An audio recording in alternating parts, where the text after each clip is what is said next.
And why I say the whole world, sir?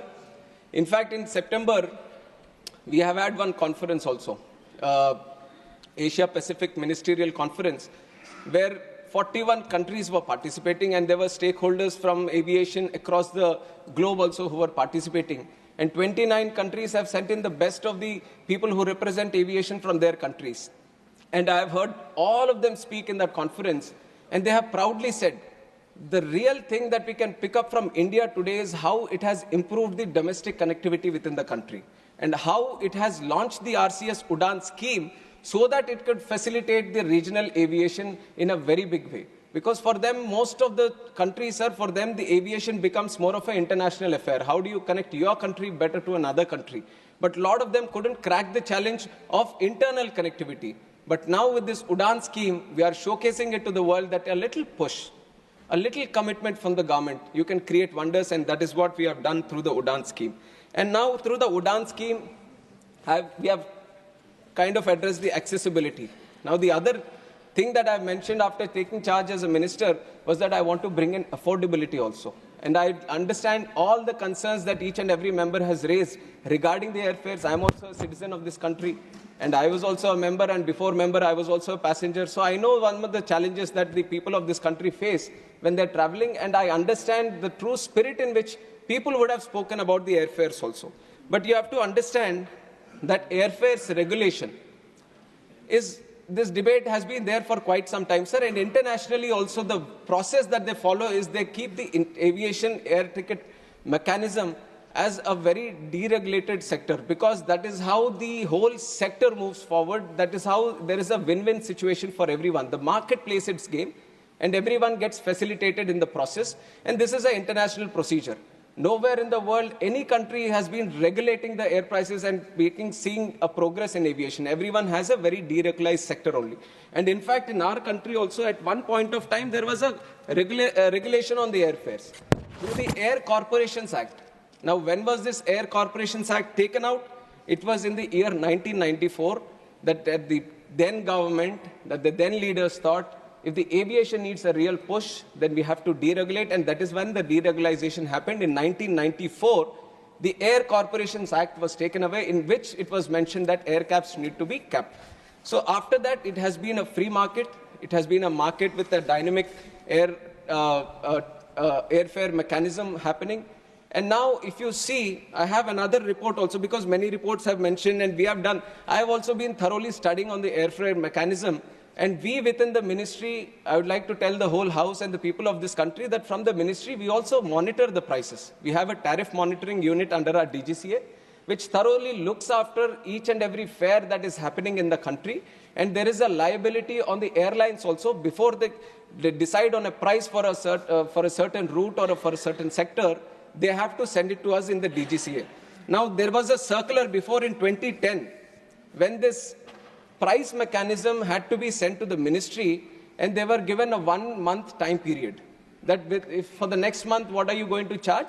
On the first day of this month, you have to tell the ministry itself that how much you are going to charge for, okay, so many seats in this bucket, so many seats in this bucket. It is a mechanism that they follow. But in that very circular, which was released in 2010, there was also a condition saying that within 24 hours, you can change the prices again. That seemed to be a little bit favoring to the airlines, or favoring to dynamically change at a much faster pace. Now, we in this government, we are committed to bring the affordability factor.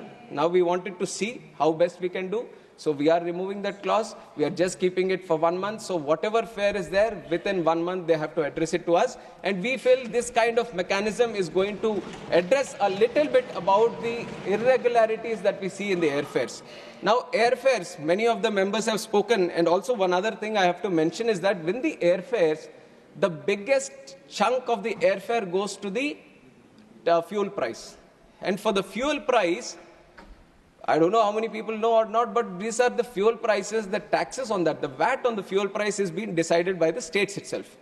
And we, from the ministry, proactively trying to address this air price issue, we have constantly written to all the states, and some states have obliged. Some states realize that even if we reduce the VAT, some have done it to the 1% also, and they've kept it below 4%.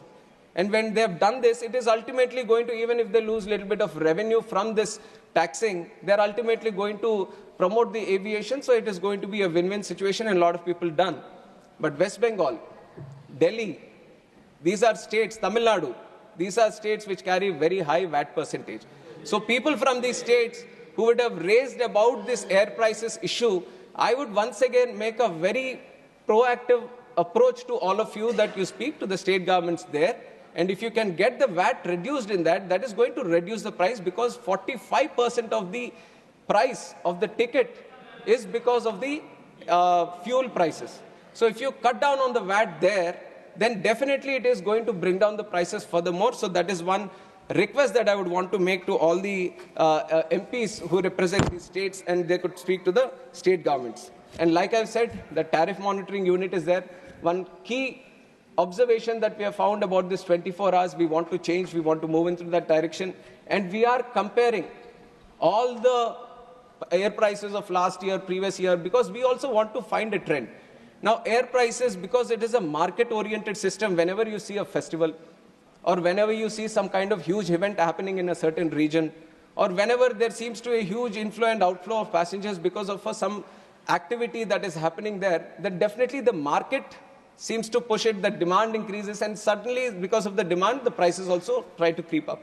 So we have tried to observe, because in Lok Sabha, when I was presenting this bill, this issue has been flagged over there also. And in fact, our Honorable Speaker of the House, he has also mentioned and suggested that we should speak with the airlines and do it. And we have done that also in the month of August. We have sat down with the airlines. We have sensitized them about this problem, that this is not a government problem or anything, it is a people's problem. It has been raised in the House, and our Honorable Speaker has also mentioned about it. So according to that, we have met the airlines, we have sensitized them, and then after the season, the Diwali season has been done, we have observed that in the previous Diwali, 2023, 2 days prior to the Diwali season and now 2 days prior to this, the major sectors between the metros and the major connectivity points where huge traffic flows, the prices have reduced from 2% to the tune of 42%. This is something just by proactively reacting to the suggestions that you have given and interacting with the airlines and sensitizing that, we'll be thoroughly monitoring the air prices. And if there is anything, because we all have the rules right now, that if anything happens out of the rules, then we can penalize them also. So we are making the tariff monitoring unit system more and more robust, so that they can't act according to their whims and fancies and they feel like they're in a closed room and they can do whatever they want. We are keeping a watchful eye on them, and we are moving one step at a time. And we want to ensure that जो हवाई चप्पल से हवाई जहाज का सफर जो है, वो अभी तक आधा तो सच हो गया है, और पूरी तरह से इसमें और लोगों को शामिल करने का जो ये है, वो आगे करते रहेंगे, और ये हमारे वादा है सरकार की तरफ से. And on top of this, airfares, there was also an issue of bomb threats also. And if you look at the bomb threats, it was during a specific period. There were multiple instances before also. Once in a while, these were happening. But from 10th October to 24th November, there was sudden surge and so many threats happening on the social media, especially on Twitter, and some were through calls and all. So first thing I want to tell the House is that for us as a ministry, safety and security is the topmost priority. Now the threat can be a hoax threat or it can be a fake threat. But for us, once a threat is received, we have to follow the protocol, because we can't put any life at risk just based on assumptions or based on what we think the threat could be.